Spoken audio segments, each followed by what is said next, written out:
Bonjour, c'est Cryptoï, j'espère que vous allez bien. Aujourd'hui, on va parler de NIR, la crypto de NIR Protocol. Alors, comme d'habitude, on va revenir sur le projet parce que c'est important. On est encore sur un projet qui bouge énormément et dans lequel on a quand même des nouvelles, mais surtout des shifts au niveau du marketing, au niveau du positionnement du marché qui est très important de comprendre. Et on est dans une zone de rechargement. Je vais vous expliquer tout ça tout de suite. Mais avant, pour rappeler à tous ceux qui ne me connaissent pas, je suis Cryptolyse, entrepreneur, investisseur et trader crypto, et on va parler aujourd'hui de NIR. Alors ça, c'est les anciens visuels. Vous vous dites peut-être que NIR, ça ne ressemble plus à ça, mais c'est pour ça que je les garde, parce que ça, c'est l'image de 2021. L'image de 2021 qui était principalement une blockchain de Layer 1, une blockchain qui se voulait être un concurrent à Ethereum, qui était la vague justement, sans être Ethereum killer, mais qui voulait être entre la Layer 0, voire la Layer 1, et dans lequel on offrait de la scalabilité. Ok, bah tout ça, ça a bien changé avec plusieurs images qui sont arrivées, avec d'un côté l'OS for Open Web,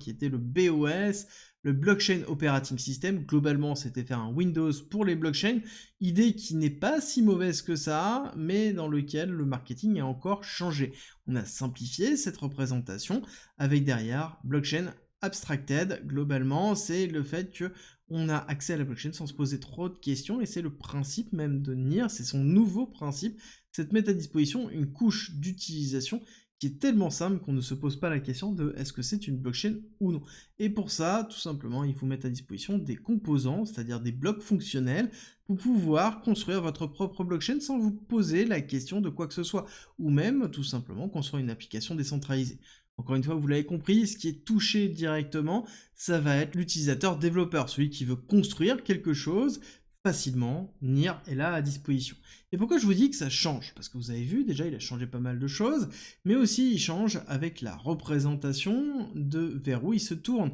NIR est en train de se tourner doucement vers l'intelligence artificielle, parce que oui, il y a une hype autour de l'intelligence artificielle, oui, il y a un véritable besoin aussi de facilitation d'infrastructures autour de l'intelligence artificielle, contrairement à d'autres projets, à certains autres projets qui se définissent dans l'intelligence artificielle, mais qui ne font pas grand-chose à part de la spéculation. NIR a une volonté de vouloir créer vraiment une infrastructure dédiée. Mais à ce moment-là, est-ce que c'est juste de la spéculation? Est-ce que c'est juste je monte dans le train de l'intelligence artificielle? Bah pas forcément, parce que je vous rappelle que son cofondateur Ilya a aidé principalement au développement pur et dur des modèles de langage, et à l'origine, en 2017, NIR a été tourné autour de ça, et ça a été NIR.ai, ce n'est pas pour rien, qui est un programme de synthésie, et justement en disant que la singularité était NIR, d'où le nom en fait du projet. Donc c'est vraiment à l'origine du projet, c'est logique en termes d'évolution. C'est d'ailleurs étrange qu'il ne soit pas parti dessus ou revenu dessus plus rapidement que prévu, mais en l'occurrence, je pense qu'il y aura pas mal de choses à valider dessus dans les évolutions que l'on pourra avoir autour de NIR, et c'est un projet qui a surveillé, ne serait-ce que par ça, si jamais on a bien la validation, encore une fois, d'un retour plutôt même, devrais-je dire, du narratif de l'intelligence artificielle par la suite. Alors, au niveau de la technique, on a plein de choses au niveau de NIR, et vous allez voir que c'est très intéressant. Dans lequel on a eu bien une première hype dans lequel ça s'est terminé en janvier 2022, et oui, beaucoup plus tard que le dump qu'on a l'habitude de voir courant 2021 et fin 2021. Là, on a une accélération justement sur début 2022, et ensuite on a eu une cassure, et la grosse cassure qui a eu lieu principalement à cause, bien évidemment, de notre ami Terra Luna, dans lequel on a eu la mise en place du bear market, avec une phase qui est très compliquée pour NIR Protocol, qui a commencé d'ailleurs sur un rebond en janvier 2023, et une cassure durant tout 2023, avant d'avoir, en octobre 2023, une réaction haussière très forte. Donc on a eu vraiment une période très compliquée au niveau de NIR, avant d'avoir une hyper accélération, et ensuite quelque chose qui techniquement est très propre, parce qu'ici on a une accumulation, avec une rupture de l'accumulation, un retest de la zone d'accumulation, avant d'avoir une rupture haussière. Donc techniquement c'est très propre, et le niveau vraiment très important à retenir, ici pour NIR Protocol, ça va être les 2,6 $, qui sont vraiment très importants. Autre chose, c'est qu'on a fait un break-off structure, on est allé chercher ici cette mèche-là, mèche d'août 2022, dans lequel on est allé faire une consolidation au-dessus, et ce break-off structure nous montre une véritable volonté haussière, et là on est dans la phase de retest. On reteste cette réaccumulation-là, on reteste le niveau 2,6, Parce qu'on a un marché sur la totalité des cryptos, on a un marché sur les altcoins qui est quand même très compliqué. Et oui, si on regarde par rapport à NIR Protocol, sur le top qui a été effectué, on a fait quand même une mèche à moins 65%, et là on se retrouve à moins 55%. Ça reste quand même assez peu par rapport à d'autres altcoins, où on est déjà peut-être à moins 70%, donc il faut bien comprendre que cette structure ici nous dit que on est vraiment dans une zone de rechargement intéressante. Dans la totalité du mouvement haussier, on est en dessous du 618, on n'est pas allé retester le 786, et pour moi, entre 4$ et les alentours de 2,6$, nous sommes dans la zone justement de rechargement long terme pour un retest au niveau de NIR Protocol,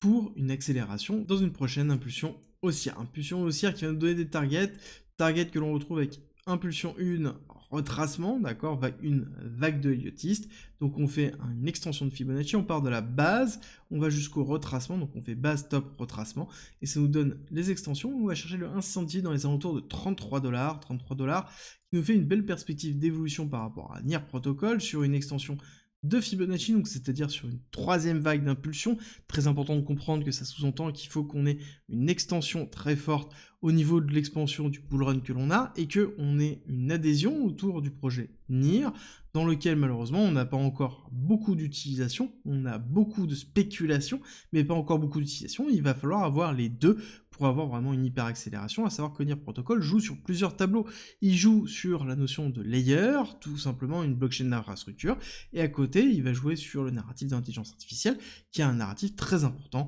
tant qu'on a toujours en finance traditionnelle une bulle autour de l'intelligence artificielle, et ça il faudra le surveiller dans l'année à venir, pour voir si on va bien avoir une hyper accélération au niveau du protocole. Dans tous les cas, il va falloir surveiller les nouvelles autour du développement de l'intelligence artificielle pour NIR, c'est très important, et n'oubliez pas, faites vos propres recherches, validez si oui ou non ce protocole et ce token doivent appartenir à votre portefeuille, et j'espère que cette vidéo vous a aidé, et si c'est le cas, n'oubliez pas, likez, partagez et abonnez-vous, on se retrouve très vite pour une nouvelle vidéo.